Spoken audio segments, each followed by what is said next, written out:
Diputado de Milei tiró bombazo político que sacude la Argentina. Bueno, lo prometido, está con nosotros el actual ministro de Defensa, diputado nacional electo, Luis Petri. Muy buenas noches y gracias por venir. Gracias doctor. a vos, Alfredo, un placer estar acá. Bien, apelo su condición de cuadro político y de abogado.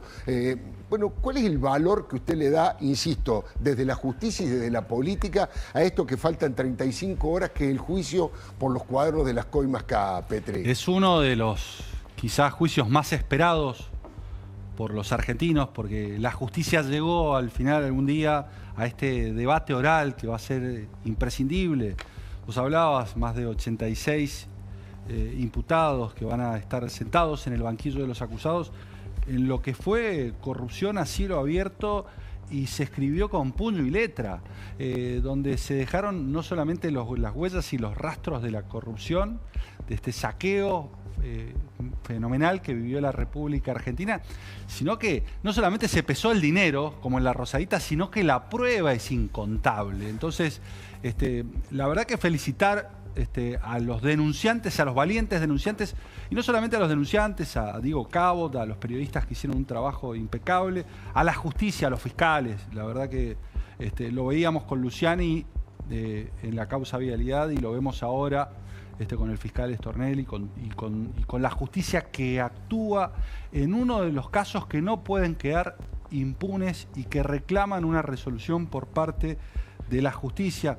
Y aunque llegue tarde, como decía Platón, justicia lenta no es justicia, es importante que se conozca la verdad y que se condene a los responsables. Y es importante que el Congreso, claro está, sancione leyes que son importantísimas, como la de extinción de dominio. Nosotros lo proponíamos ya hace un tiempo, a mí me tocó ser miembro informante de esa ley, y que es tan importante como la de imponer condenas severas, porque no solamente alcanza con imponer condenas severas en estos casos, Alfredo, sino que es importantísimo que devuelvan lo robado. Claro. Y por eso, paralelamente a la investigación judicial, hay que iniciar una investigación patrimonial para determinar el origen de los fondos y para que esos fondos vuelvan al Estado y vuelvan a obras, a escuelas, hospitales, que son los que faltan, porque justamente ese es el dinero del retorno que quedó trunco en obras que se pagaron y que nunca se concretaron. Doctor Petri, le quiero mostrar un video que ha sido en los que más se ha visto suyo y de Milei en estas últimas horas, el famoso abrazo y los saltitos. Vamos a ver el video y después le pido que me cuente qué se trata. Ahí está, ahí está. Ahí está. ¿Qué fue esto? ¿Qué fue esto, Petri? ¿Algo espontáneo? ¿Lo habían previsto? ¿Qué significa ese abrazo y esos saltos? Puedo decir que fue muy protocolar. Sí, demasiado sobrio y... Sobrio y protocolar. No, fue un abrazo de gol. Fue un abrazo con el presidente. Ya nos hemos dado varios así, no es el primero. Pero tenía que ver con el momento, ¿no? Veníamos en la primera reunión de gabinete después de las elecciones, y habían muchos motivos y buenos motivos. El presidente me dijo: andá a ser candidato en Mendoza y hacé la mejor elección posible. Y la verdad que hicimos una gran elección, y es mérito del presidente. Los mendocinos plebiscitaron la gestión nacional y acompañaron al presidente con más del 53% de los votos. Y fueron 4 de 5 diputados nacionales que ahora aportamos al Congreso para que den la madre de todas las batallas, porque nosotros decíamos, este Congreso tirapiedras tiene que ser un Congreso reformista que nos permita avanzar en la modernización laboral, en un presupuesto con déficit cero, en un nuevo código penal, en una reforma tributaria. Y Mendoza hizo su aporte, es la capital nacional de la libertad. Pero también desde la Antártida llegaba ese voto militar, y el 93% de los votantes en la Antártida, que son prácticamente casi todos militares, algunos científicos, abrazaba las ideas de la libertad y daba un voto de confianza al presidente. Y no lo hacía solamente en la Antártida, en Puerto Belgrano, en Coronel Rodríguez, el 63%. Es una población de más de 63.000 habitantes, y lo cierto es que el voto militar acompañó al presidente Javier Milei. Y además había otro motivo, en ese abrazo también, es que el 5 de diciembre se va a cumplir lo que hasta hace 2 años parecía un sueño, que es equipar a nuestras Fuerzas Armadas para que defiendan y protejan a los argentinos, y vienen los F-16 y van a llegar volando y van a custodiar nuestros cielos, y eso es producto de la decisión, de la determinación de un presidente que respaldó desde un principio a las Fuerzas Armadas, fuerzas que estaban demonizadas, destratadas, canceladas, que el kirchnerismo las humillaba permanentemente, que las perseguía, y este presidente las abraza, las quiere, las respalda, y desde el primer momento me dijo: tenemos que hacer todo para que, no solamente para ponerlas en el lugar que se merecen y que ya la sociedad les dio, sino para que defiendan a los argentinos y para reconciliarlas con la historia, con esa historia completa, con esa historia que está vinculada a la independencia y a la libertad de nuestro país, que está vinculada a la integridad y a la custodia de nuestra soberanía, y ese también es nuestro legado. Teníamos que reconciliarlas con el pasado para garantizarles este presente de defensa de los argentinos y un futuro que es imprescindible en un contexto de mundo en guerras. Acá mis compañeros... Sí. Gracias, Alfredo. Ministro Petri, preguntarle por lo que se vio en el Congreso. El gobierno ya ha explicitado que tiene el objetivo de poder en la segunda etapa sacar reformas tan relevantes como Código Penal, presupuesto, el tema de la reforma laboral, la tributaria. ¿Qué expectativa tiene usted respecto del bloque PRO, fundamentalmente de aquellos legisladores que le responden al expresidente Macri, teniendo en cuenta las últimas declaraciones del expresidente? Bueno, creo que hay una muy buena señal en lo que ocurrió hoy. No podemos dejar de advertirlo. La Comisión de Presupuesto de la Cámara de Diputados aprobó el dictamen de presupuesto. Nosotros siempre quisimos presupuesto, pero no en cualquier condición, no un presupuesto con déficit o que nos llevara a la emisión monetaria como había ocurrido en otras épocas. Un presupuesto sin déficit, con superávit, y esto es lo que se logró hoy en la Cámara de Diputados, con lo cual nosotros creemos que vamos a llegar a extraordinarias y confiamos en que el futuro Congreso, con nuevos actores, permita tratar las reformas que el gobierno viene reclamando y que no las tenía porque tenía un Congreso tirapiedras, porque tenía un Congreso que lo que buscaba era desestabilizar al gobierno, lo que buscaba es derrumbar al gobierno y a su programa económico, detonar el superávit fiscal, con, lógicamente, causas nobles, sin lugar a dudas. Ahí déjeme repreguntarle algo, porque hoy es importante lo que usted señala que pasó en la Comisión de Presupuesto, porque la oposición que quería adelantar el tratamiento para evitar que la nueva conformación de la Cámara sea la que finalmente tome las decisiones. Pero lo que decían muchos legisladores de la oposición es: nosotros queremos que en lugar del superávit fiscal primario de 1.5 del PBI que está previsto en el presupuesto sea de 0,9 para que se puedan cumplir, recién usted decía, las causas nobles, las famosas leyes aprobadas por el Congreso de emergencia en materia pediátrica, discapacidad. Pero es que en definitiva no es 0,9, terminan siendo todas leyes impagables. Acabamos de darle un aumento, por ejemplo, a las personas con discapacidad entre el 27 y el 35%, porque se va a poder cumplir, porque es sostenible en el tiempo. No, en el Garrahan un incremento del 60%, pero volvemos. Alcanzan los recursos, se puede sostener en el tiempo ese gasto, no termina condenando a la Argentina a repetir lo que ocurrió durante 100 años de historia, que es déficit, es donde los gastos le ganaban a los recursos y teníamos que apelar necesariamente a la emisión monetaria que nos llevaba indeclinablemente a procesos inflacionarios, o teníamos que apelar a la presión tributaria que terminaba asfixiando al sector productivo, o eventualmente a la toma de deuda. Esos ya están demostrados que no fueron recursos genuinos para sostener el desarrollo y el crecimiento. Al contrario, son parte del modelo de la decadencia, y por eso nosotros decimos, es necesario garantizar el superávit y es necesario apoyar el programa económico, no intentar detonarlo como hizo hasta ahora el Congreso, y por eso creemos que en el próximo Congreso, con la renovación parlamentaria, vamos a tener la oportunidad de dialogar sobre premisas ciertas que nos lleven al crecimiento, al desarrollo y que permitan discutir los temas que necesitan saldarse pero que reclaman de recursos, y esto es lo que algún sector de la oposición todavía no entiende. Ahora lo digo, le doy pie a Hugo Machiavelli, pero un datito. Yo agrego, por lo menos una opinión mía, muy personal, yo no creo en temas sagrados en manos de delincuentes, digamos. No creo en las buenas intenciones del kirchnerismo tratando de levantar la bandera del Garrahan o de los jubilados. Creo que es una utilización permanente, porque en su momento hasta la propia Cristina hizo una chica impresionante con el tema del 82% móvil con los jubilados. Es simplemente la intención de desestabilizar y molestar a un gobierno. Pero bueno... Pero tenés razón, Alfredo, digo, y coincido plenamente. A mí me tocaba ser legislador allá por el 2019 cuando asumí el kirchnerismo, Alberto Fernández, Sergio Massa, Cristina Fernández de Kirchner, y lo primero que hacían era enviar una ley al Congreso que congelaba la fórmula jubilatoria, claro.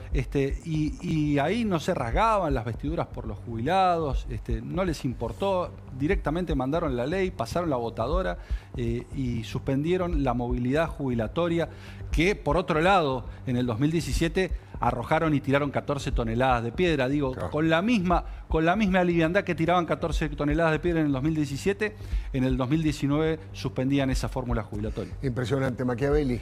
Bueno, el recuento les dio 53,7%, ¿no? de los votos allí en Mendoza. ¿Se ve gobernador para la próxima elección? Bueno. Perdón, el recuento definitivo dio un mayor, un aumento mayor. Aumentamos y agradezco porque ganamos con los votos de los mendocinos en el extranjero, un 63%, y perdimos en las cárceles, y esa es una gran noticia. ¿Quieres ser gobernador, Petri? Ahí nos ganó el kirchnerismo. Son dos elecciones distintas, la del 2027 y la del 2025. Esta claramente era una elección plebiscitaria, donde los argentinos nos jugábamos lo que decíamos, volver al pasado o apostar al futuro. La libertad avanza o Argentina retrocede, nosotros decíamos. Es otro momento, la discusión de las gobernaciones va a comenzar con el 2027, no hay que adelantar discusiones, me parece que hoy la madre de todas las batallas está en el Congreso de la Nación, y allí es donde voy a estar junto a Patricia Bullrich, junto a otros legisladores, digo, apoyando al gobierno que necesita de muchas y más voces. Hasta ahora fueron muy poquitos los legisladores. Pensemos que Javier Milei ganó la elección prácticamente sin partido, lo tuvo recién ahora, a partir del armado de Karina Milei en todo el país, y gobernó sin parlamento hasta ahora, en un hecho que es inédito para la política argentina. Entonces, ahora vamos a tener muchas más bancas, muchas más voces que van a apoyar al gobierno y que van a permitir este programa de reformas que se inició el 10 de diciembre del 2023. Si el presidente le ofrece un lugar en el gabinete, ¿desistiría de su puesto de diputado? No, yo entiendo la pregunta. Voy a asumir en el gobierno, lógicamente, donde el presidente me necesite voy a estar, Hugo. Esto que quede claro, donde el presidente, yo lo dije, soy un soldado del presidente, el presidente me dijo, anda a la Cámara de Diputados, y allá fui, y donde me necesite el presidente voy a estar. Ahora, no confundamos, nosotros estamos absolutamente en contra de las candidaturas testimoniales, de las Magario, de las Mayra Mendoza, digo, personas que reconocen al inicio de su postulación que no piensan asumir en el cargo. No es el caso, porque ya sé cuál es la pregunta que viene, si es el caso de Manuel o del Colo. No es el caso de Santilli o de Adorni. En el caso de Manuel era vocero, iba a asumir como legislador de la ciudad y el presidente lo convoca nada más y nada menos para ser jefe de gabinete. Y en el caso de Santilli era un diputado nacional que iba a asumir un nuevo periodo y, lógicamente, en el medio, el presidente lo convoca nada más y nada menos que para ser ministro del Interior y coordinar la relación con las provincias. Es distinto de aquellos que desde, por ejemplo, una intendencia se postulan a una diputación, pero nunca piensan renunciar a esa intendencia y esa decisión depende de ellos, no de una autoridad superior como el presidente de la Nación, y deciden continuar ejerciendo esa intendencia. Digo, porque está muy claro que nosotros estamos absolutamente en contra de las candidaturas testimoniales. Le quiero hacer una pregunta, la vamos a poner aquí en la pantalla, la número 2, que tiene que ver precisamente con Mendoza.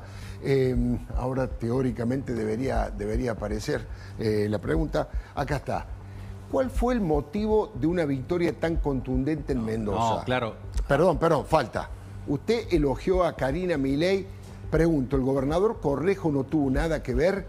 Bueno, y esto ya lo aclaramos que ha superado el 50%. No. A ver, yo dije que en lo que respondía al armado electoral en todo el país, la gran responsable era Karina Milei, también en Mendoza. Claro. Pero eso no significa negar la responsabilidad y la participación que tuvo en el desenlace electoral y en el resultado electoral del gobernador de la provincia. Pero claro está, Karina Milei fue la responsable de la libertad avanza de todo el país y de los resultados de la libertad avanza de todo el país y de los resultados de la libertad avanza en la provincia de Mendoza, donde había un frente y donde claramente el gobernador también hizo su aporte. No significa negar el aporte importantísimo, por otro lado, que yo lo decía el mismo domingo. Digo, ganó el presidente en la elección nacional. Fue fundamental el aporte de Alfredo Cornejo en la construcción de ese triunfo, pero en lo que tenía que ver con el armado, sin lugar a dudas, Karina Milei ha sido determinante.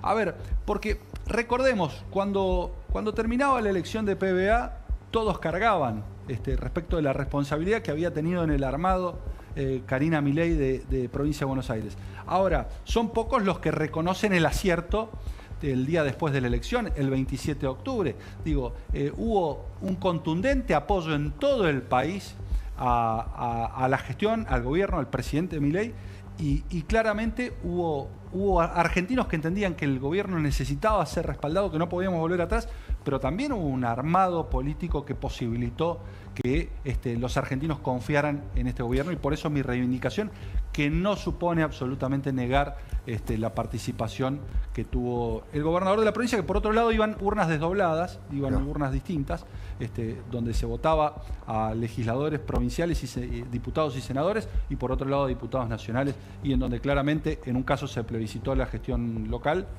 del gobernador Cornejo y en otro caso la gestión nacional del presidente Milei. Ahí, si me permitís, le repreguntaría algo a Petri respecto de esta reivindicación a Karina Milei, porque es cierto, había sido responsabilizada de la derrota electoral en la provincia de Buenos Aires o en Corrientes, y claramente ahora quedó reivindicada su figura en el armado electoral nacional.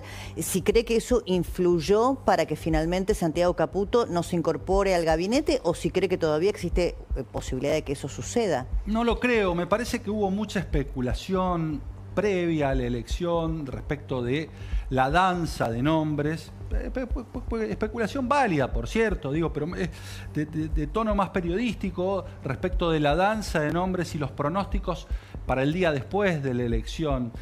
Santiago siempre ocupó ese lugar, nunca ocupó un lugar formal.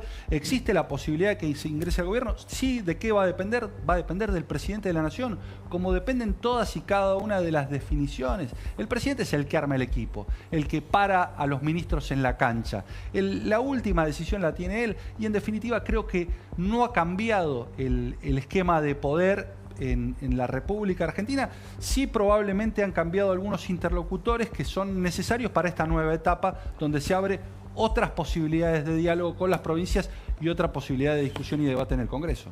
Usted recibió hoy a Peter Lamelas, el embajador norteamericano en la Argentina, y ahí habló en el propio posteo de un intercambio, de la compra de aeronaves y de otros vehículos. ¿En qué consiste este acuerdo militar entre ambos países?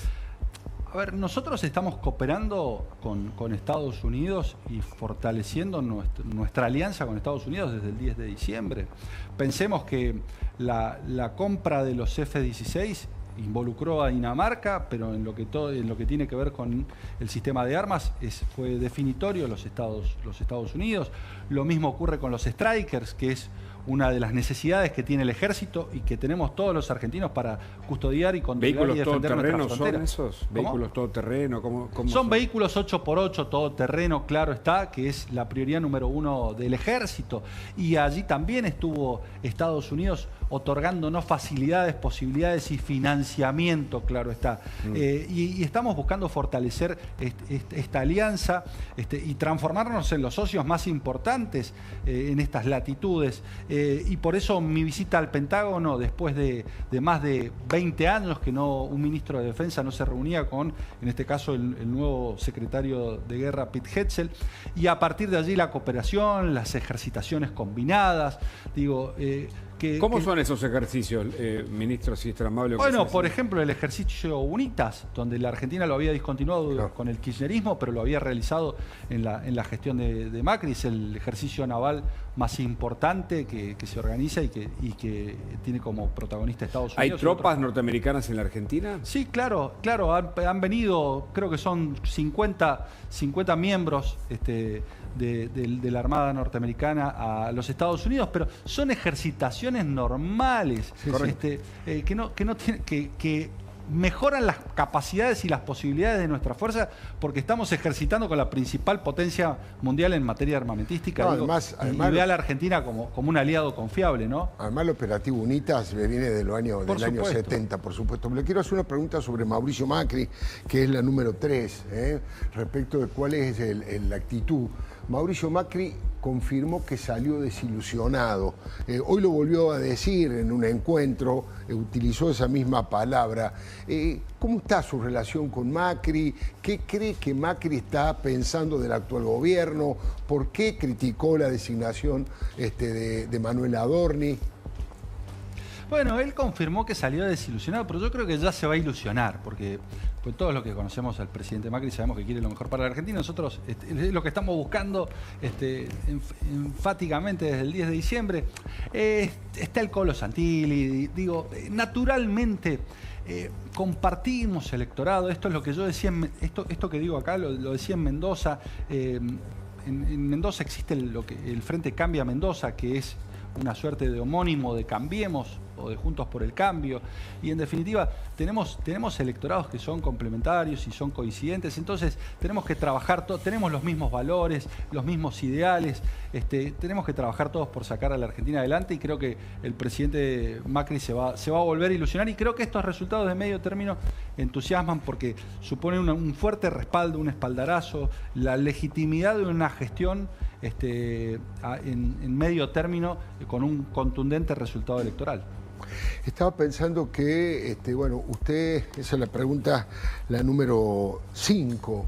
Usted entró a la política con el huracán del alfonsinismo del 83, corríjame si me equivoco. No, yo ingresé a la política en el 91, tenía 14 años. Pero digo, el impacto que generó Alfonsín en el radicalismo. Pero en el 91, Alfredo, a los radicales particularmente nos endilgaban la salida del gobierno, digo, sin... Claro, era muy criticado. Pero tenía 14 años en el 91, estaba muy próximo. Todavía no existía la reivindicación por la recuperación de la democracia, que posteriormente sí existió, particularmente después del accidente en Río Negro, sino que existía el recuerdo de la hiper, estaba muy latente en ese momento, cuando yo comienzo a militar en las filas de la Unión Cívica Radical.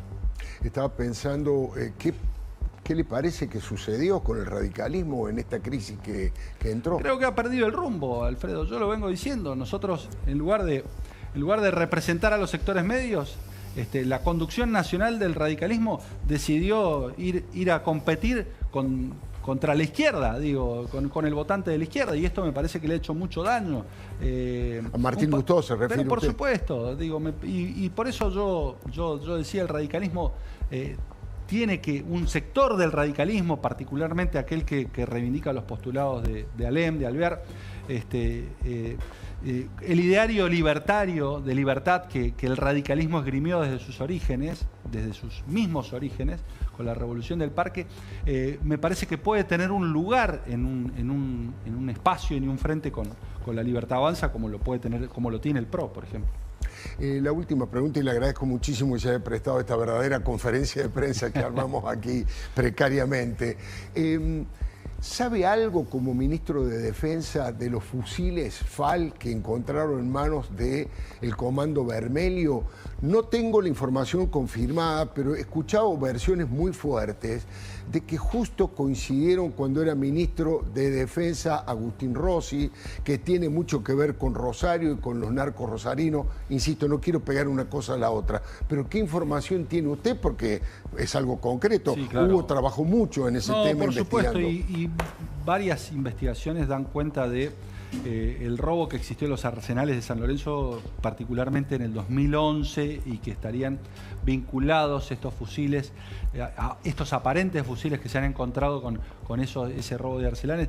Nosotros, lógicamente, estamos muy preocupados y estuvimos muy preocupados por la situación que se vivió en Río de Janeiro, por el posible desbande eventualmente, y por eso en el día de mañana yo viajo a Misiones, porque vamos a adelantar la implementación de la Operación Roca en Misiones, particularmente en Bernardo de Irigoyen y en el sur de Iguazú, para reforzar la presencia del ejército argentino en la zona de frontera, particularmente en esta zona limítrofe con Brasil, teniendo en cuenta las posibilidades que la ministra de Seguridad, Patricia Bullrich, daba cuenta la semana pasada de un desbande que afortunadamente no ha ocurrido. La situación aparece controlada, pero para nosotros es imprescindible que el ejército, cooperando y coordinadamente con las fuerzas de seguridad, particularmente con la gendarmería, controle y vigile nuestras fronteras. ¿En qué consiste? Defienda nuestras fronteras, porque tenemos que utilizar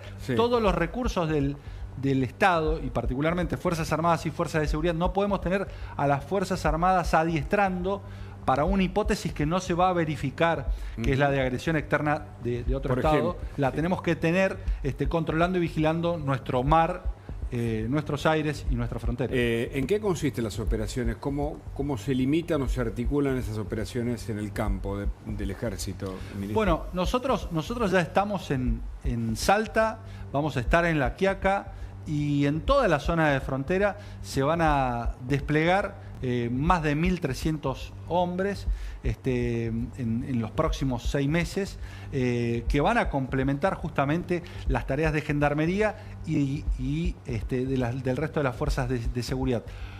Nosotros no vamos a estar en centros poblados, nosotros no vamos a estar en pasos legalmente autorizados, vamos a estar en aquellos lugares donde ya se ha definido previamente con el Ministerio de Seguridad que existe necesidad de reforzar las fronteras, que son zonas inhóspitas, y allí en esas zonas inhóspitas es donde se va a desplegar el ejército, donde estamos controlando además con radares de la Fuerza Aérea desde el Pozo de Merlo y con todo el sistema de radares que tiene la República Argentina, y reforzando el control y vigilancia en nuestras fronteras, porque claramente tenemos fronteras extensas y con claramente problemas y conflictividad. ¿Queda un minutito para la última? Muy cortito. Porque se ha ganado, creo yo, tanto Petri como Patricia Bullrich con la performance electoral de más de 50 puntos, quizá la posibilidad de tomar, o por lo menos tener decisión respecto de sus reemplazantes, más allá de que usted recién explicitó que las decisiones del gabinete las toma el presidente.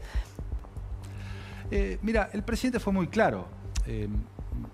Obviamente va a consultar a sus ministros, en este caso en la cartera de defensa va a consultar mi opinión, pero yo lo he dicho porque me han preguntado respecto de mi sucesor, y es una decisión personalísima del presidente de la Nación, particularmente lo que tiene que ver con el ministro de Defensa, porque el presidente, además de ser el presidente de la Nación y encargado del Poder Ejecutivo, es el comandante en jefe de las Fuerzas Armadas, con lo cual, digo, más que en otra cartera, es una definición que la toma prácticamente el presidente en soledad, con la opinión, sin lugar a dudas, si me la pide, se la voy a dar, pero el presidente lo va a definir, lógicamente, en los próximos días. Ministro Luis Petri, ha sido muy amable. Muchas gracias por haber venido. Gracias a ustedes. Si bancás a Javier Milei, suscríbete, dale like y compartí.